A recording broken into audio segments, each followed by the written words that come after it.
N Sreekumar, താങ്കൾ സംസാരിച്ചു കൊണ്ടിരിക്കുമ്പോഴാണ് നമ്മളൊരു ഇടവേളയിലേക്ക് പോയത്. താങ്കൾക്ക് ഇനി മുന്നോട്ട് വയ്ക്കാനുള്ള ആർഗ്യുമെന്റ് എന്താണ്? 2 ദിവസം കൊണ്ട് എല്ലാം നൈമിഷികമായ ഒരു പ്രസംഗ ഉള്ളടക്കമാണ് എന്നതൊക്കെ വാദത്തിന് വേണ്ടി സമ്മതിച്ചാൽ പോലും ഇനി അങ്ങോട്ട് തെരഞ്ഞെടുപ്പാണ്. കൃത്യമായ ഒരു ബദലുണ്ടോ കയ്യിൽ ഈ ഗ്യാരണ്ടിക്കൊക്കെ പകരം വെക്കാൻ? സുജയ സുജയ ഞാൻ അതിൽ നേരത്തെ സുജയ ചോദിച്ചൊരു ചോദ്യമുണ്ട്, എന്താണ് ഈ അഡ്ജസ്റ്റ്മെൻറ്റ്, എന്താ നേട്ടം എന്ന് ചോദിച്ചു. ആ നേട്ടം എന്ന് വെച്ചാൽ കോൺഗ്രസിനെ തോൽപ്പിക്കുക എന്നുള്ള നേട്ടം മാത്രമേ ഉള്ളൂ. കാരണം ഒരു കേസിൻ്റെ അന്തിമ ഫലം ഒരിടത്തും കാണുന്നില്ല. കേരളത്തിന് പുറത്ത് അങ്ങനെയല്ലല്ലോ. എന്തൊരു സ്പീഡാണ് അന്വേഷണ ഏജൻസിക്ക് മറ്റ് രാഷ്ട്രീയ കക്ഷി നേതാക്കളെയൊക്കെ അറസ്റ്റ് ചെയ്യാൻ, തമിഴ്നാട് മന്ത്രി അറസ്റ്റ് ചെയ്തൊക്കെ നമ്മൾ കണ്ടതല്ലേ.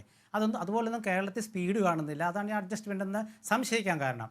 പിന്നെ ഈ പ്രധാനമന്ത്രി ഇന്നലെ പറഞ്ഞത്, അദ്ദേഹം ബി ജെ പിയുടെയോ എൻ ഡി എയുടെയോ ഇവർ പറയാറുണ്ട്, ബി ജെ പിക്കാരൊക്കെ പറയാറുണ്ട് ഏകാധിപത്യമാണ് കോൺഗ്രസിലും സി പി എമ്മിലും എന്നൊക്കെ, ഒരു കുടുംബത്തിൻ്റെ ആധിപത്യമാണെന്നൊക്കെ പറയാറുണ്ട്. ഇപ്പോൾ സി പി എമ്മിനെ കൂടെ ഇതിൽ ചേർത്തിട്ടുണ്ട്. അതെങ്ങനെ എനിക്ക് മനസ്സിലാവുന്നില്ല. കേരളത്തിലെ ചില കാര്യങ്ങൾ ഓർത്തുകൊണ്ടായിരിക്കാം. പക്ഷേ ദേശീയ തലത്തിൽ കോൺഗ്രസിനെതിരെ എപ്പോഴും പറയുന്നതാണ് അവരെ ഒരു കുടുംബാധിപത്യം എന്ന്. ഇവിടെ സർവാധിപത്യമല്ലേ, ഒരു നരേന്ദ്രമോദിയുടെ സർവാധിപത്യമല്ലേ ബി ജെ പി കാണുന്നത്. ഇന്നലെ നോക്കൂ, അദ്ദേഹം തൃശ്ശൂർ പ്രസംഗിച്ചപ്പോൾ ബി ജെ പിയുടെ ഗ്യാരണ്ടി എന്നല്ല പറഞ്ഞ്, അല്ലെ എൻ ഡി എയുടെ ഗ്യാരണ്ടി എന്നല്ല പറഞ്ഞ്, മോദിയുടെ ഗ്യാരണ്ടി. എനിക്ക് തോന്നുന്ന ഒരു 10-15 പ്രാവശ്യമെങ്കിലും അദ്ദേഹം മോദി ഗ്യാരണ്ടി എന്ന് പറഞ്ഞിട്ടുണ്ടാവും. അതൊരു ഉത്തരേന്ത്യൻ പ്രസംഗ ശൈലിയാണ്. അത് ഈ ശ്രീ ശിവശങ്കറിനെ പോലുള്ള കേരള നേതാക്കൾ അദ്ദേഹത്തിന് പറഞ്ഞു കൊടുക്കണമായിരുന്നു. ഇത് കേരളമാണ്, ഇവിടെ അങ്ങനെയൊന്നും പറഞ്ഞാൽ ഏശില്ല. കാരണം ഇവിടെ അത്യാവശ്യം രാഷ്ട്രീയമൊക്കെ നോക്കിയിട്ട് വോട്ട് ചെയ്യുന്നവരാണെന്ന് മനസ്സിലാക്കണം. കാരണം ബി ജെ പിയുടെ നയങ്ങളും പരിപാടികളും എല്ലാം വീക്ഷിച്ചുകൊണ്ടിരിക്കുന്നവരാണ് ഈ കേരളത്തിലുള്ളവർ. ശ്രീകുമാർ, ഇപ്പോൾ ഒരു വ്യത്യാസമുണ്ട്. എൻ ഡി എക്ക് മോദിയുടെ ഗ്യാരണ്ടി എന്ന് പറയുന്നതിന് എൻ ഡി എയിലെ നേതാക്കൾക്ക് ആർക്കും ഒരു കുഴപ്പവുമില്ല, സന്തോഷമേ ഉള്ളൂ. പക്ഷേ ഇന്ത്യ അലയൻസിൽ, ഇന്ത്യ മുന്നണിയിൽ അങ്ങനെയാണോ കാര്യങ്ങൾ? എത്ര നേതാക്കളാണ്? നിതീഷ് കുമാറിന്റെ ഗ്യാരണ്ടി എന്ന് പറയണം, മല്ലികാർജ്ജുൻ ഖാർഗെയുടെ ഗ്യാരണ്ടി എന്ന് പറയണം, രാഹുൽ ഗാന്ധിയുടെ ഗ്യാരണ്ടി എന്ന് പറയണം, അങ്ങനെ ഒരുപാട്, മമതാ ബാനർജിയുടെ പറയണം, അങ്ങനെ ഒരുപാട് നേതാക്കളുടെ ഗ്യാരണ്ടി എന്ന് പറയേണ്ടിടത്ത് ഇവിടെ ഒരു സിംഗിൾ ഫിഗർ നിൽക്കുകയാണ്. അതിനുള്ള ബദലുണ്ടോ കയ്യിൽ എന്നതാണ് ചോദ്യം. സ്ട്രെയിറ്റ് ആയി അഡ്ജസ്റ്റ്മെന്റ് ഒക്കെ പറഞ്ഞ് എത്ര കാലം മുന്നോട്ട് പോകും? അല്ല, അതായത് ബി ജെ പിക്ക് നരേന്ദ്രമോദി എന്ന് പറഞ്ഞതുപോലെ കോൺഗ്രസിനൊരു കുടുംബമുണ്ട്. അതൊരു റിയാലിറ്റിയാണ് സൂചിയ. നമ്മൾ ആരും നിഷേധിക്കുന്നില്ലത്, കോൺഗ്രസ്സുകാരും നിഷേധിക്കുന്നില്ല. ഒരു കുടുംബം, നെഹ്റു കുടുംബം, ഇപ്പം ഗാന്ധി കുടുംബം, 1969 ശേഷമുള്ള ഇന്ദിരാഗാന്ധിയുടെ കോൺഗ്രസ് ആണ്. ആ ഇന്ദിരാഗാന്ധിയുടെ കോൺഗ്രസിനെ കുടുംബത്തെ ഒരു യാഥാർത്ഥ്യമായി കണ്ടുകൊണ്ടാണ് ഇന്നും കോൺഗ്രസ് നീങ്ങുന്നത്.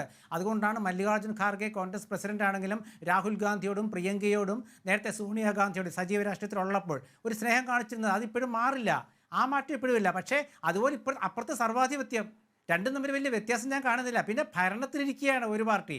ഭരണത്തിലിരിക്കുമ്പോഴുള്ള വ്യത്യാസം സുജയ്ക്ക് അറിയില്ലേ? ഒരു പാർട്ടിയും മുന്നണിയും ഭരണത്തിലിരിക്കുമ്പോൾ തീർച്ചയായിട്ടും ആ മുന്നണിയെ നയിക്കുന്ന മുഖ്യകക്ഷിക്ക് പ്രാമാണിത്വം കിട്ടും. അതാണ് ഇവിടെ ബി ജെ പിക്ക് സംഭവിച്ചത്. നേരെ മറിച്ച് അവർ പ്രതിപക്ഷത്തിരിക്കട്ടെ, അപ്പോൾ കാണാൻ എൻ ഡി എയിലെ കേരളത്തിൽ മാറി മാറി ഭരിക്കുന്നുണ്ടല്ലോ. പക്ഷേ മൈക്കിന് വേണ്ടി അടിവെക്കുന്ന കെ പി സി സി പ്രസിഡന്റിനെയും പ്രതിപക്ഷ നേതാവിനെയും അല്ലേ നമ്മൾ പുതുപ്പള്ളിയിൽ കണ്ടത്. പക്ഷേ ഇടതുമുന്നണിയിൽ അങ്ങനെയാണോ? പിണറായി വിജയൻ പറഞ്ഞാൽ അത് അംഗീകരിക്കും മുന്നണി. നമ്മൾ ആദ്യം നന്നായിട്ട് വേണ്ടേ നാട് നന്നാക്കാൻ? സി പി എമ്മിനെ ഉൾപ്പെടുത്തത് ഈ കാരണം കൊണ്ടായിരിക്കാം.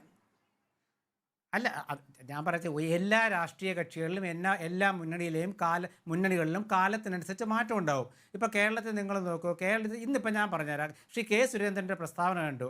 തൃശ്ശൂരിലെ യൂത്ത് കോൺഗ്രസിൻ്റെ കേസിൻ്റെ സമരവുമായി ബന്ധപ്പെട്ട്, അതായത് ഒരു ആൽമരത്തിൻ്റെ ചില്ലുകൾ മുറിച്ചെ സംബന്ധിച്ച് അവരൊരു സമരം നടത്തി. അപ്പോൾ അതിൽ എന്തോ ഒരു ഗോമയം കൊണ്ടുള്ള എന്തോ ഒരു ഇത് തളിക്കാൻ പോകുന്നു എന്നൊക്കെ പറഞ്ഞുകൊണ്ട് ആക്ഷേപമൊക്കെ പറഞ്ഞപ്പോൾ അദ്ദേഹം പറഞ്ഞു, സവർണ മേധാവിത്വത്തിന് ഇങ്ങനെ മേധാവിത്വം ആയതുകൊണ്ടാണ് കോൺഗ്രസ് എന്ന്. ശ്രീ കെ സുധാകരൻ സവർണനാണോ? ശ്രീമതി സുജിയ, കേരളത്തിലെ കാര്യമല്ലേ നമ്മൾ സംസാരിക്കുന്നത്. കെ സുധാകരൻ സവർണനാണോ? അപ്പോൾ അതൊക്കെ ഈ ബി ജെ പി ഒരു കാര്യം പറയുമ്പോൾ അവർ ആലോചിക്കുന്നില്ല എന്നുള്ളതാണ്. ഒരു അതിവൈകാരികതയിൽ എന്തെങ്കിലുമൊക്കെ പറയുകയാണ്. പിന്നെ സുജയ ചോദിച്ച ചോദ്യം, കേരളത്തിലെ കോൺഗ്രസിന് ഒരു പുതിയ നേതൃത്വം ഇപ്പോൾ വന്നത് എങ്ങനെയാണ്? മുൻപ് എങ്ങനെയാണെന്ന് വെച്ചാൽ എ കെ ആൻ്റണി, ഉമ്മൻചാണ്ടി, വയലാർ രവി, അങ്ങനെ ഒരു ടീമായിരുന്നു. ഇപ്പോൾ അതല്ല, ഒരു ചെറിയ മാറ്റം സംഭവിച്ചു. അപ്പോൾ എന്താണ്, ഒരേ തുല്യരിൽ ഒന്നാമനായി വരേണ്ട രണ്ടുപേരൊക്കെ ഒരുപോലെ വരുന്നു. എന്തോ ഇപ്പോൾ വി എം സുധീരൻ പറഞ്ഞതുപോലെയല്ലേ കോൺഗ്രസിലെ കാര്യമില്ല? അല്ല, ശ്രീ വി എം സുധീരൻ പറഞ്ഞ കാര്യം എന്താണ്? വി എം സുധീരൻ എന്ന് പറഞ്ഞാൽ ചില സീനിയർ നേതാക്കൾക്ക് ഒരു ഘട്ടത്തിൽ അവരുടെ അഭിപ്രായം തുറന്നു പറയാനുള്ള ഒരു സാഹചര്യം വരും. അത് എല്ലാ പാർട്ടിയിലും ഉണ്ട്. സി പി എമ്മിലെ ജി സുധാകരൻ പറഞ്ഞാൽ നിങ്ങൾ എന്താ എടുത്തു കാണിക്കാത്ത? എന്താ, അദ്ദേഹം സുധീരനെ പോലെ തന്നെ ആ പാർട്ടിയിൽ ഉന്നതനായ നേതാവല്ലേ? ആ സംശയമൊന്നും ഇല്ലാത്ത കാര്യമല്ലേ? അത് എല്ലാ പാർട്ടികളിലും സംഭവിക്കുമ്പോൾ ബി ജെ പിയിലെ ശ്രീമതി ശോഭാ സുരേന്ദ്രൻ ഇടക്കാലത്ത് പറഞ്ഞ അഭിപ്രായങ്ങൾ എന്താണ്? അതൊക്കെ ഓരോരുത്തരുടെ അഭിപ്രായങ്ങൾ അങ്ങനെ മാറി മാറി വരും. അതൊക്കെ ഒരു പാർട്ടിയുമായി ബന്ധമുള്ളതല്ല. പക്ഷേ കേരളത്തിൽ ഇപ്പോഴത്തെ കോൺഗ്രസ് നേതൃത്വത്തിൽ വ്യത്യാസമുള്ളത് തുല്യരായ 2 നേതാക്കൾ 2 സ്ഥാനത്ത് വന്നു എന്നുള്ളതാണ്. അത് ഫലപ്രദമായി ഉപയോഗിക്കുക എന്നുള്ളതാണ് കോൺഗ്രസിൻ്റെ ലക്ഷ്യം. അങ്ങനെ വരുമ്പോൾ ചില അഭിപ്രായ ഭിന്നതയൊക്കെ ഉണ്ടാവും, ഇല്ലെന്ന് പറയുന്നില്ല. ആ അഭിപ്രായ ഭിന്നത ഉള്ള സമയത്ത് തന്നെയാണ് ഇപ്പോൾ UDF നല്ല കാലം എന്ന് എതിരാളികൾ പോലും പറയുന്നത്. അതുകൊണ്ടാണല്ലോ നവകേരള സദസ്സിൻ്റെ പരിസമാപ്തി വന്നപ്പോൾ മാധ്യമങ്ങളൊക്കെ പറഞ്ഞത് മേൽക്കൈ ഉണ്ടാക്കിയത് കോൺഗ്രസും UDF ആണെന്ന്. അതൊക്കെ വ്യക്തമല്ലേ? അത് എല്ലാ വിഷയങ്ങളും അറിയാമല്ലോ. മേൽക്കൈ ഉണ്ടാക്കിയതെന്നല്ല, തല്ലുകൊണ്ടത്. വിചാരണ സദസ് എവിടെ എത്തി നിന്നു, അതിനെക്കുറിച്ച് മാധ്യമങ്ങൾ വിലയിരുത്തി. മാധ്യമങ്ങൾ അങ്ങനെ വിലയിരുത്തി എന്ന് പറഞ്ഞ് മാധ്യമങ്ങളുടെ തലയിലിടരുത്.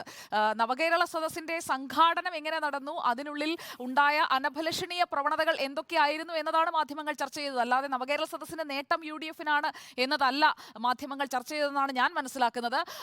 ഞാൻ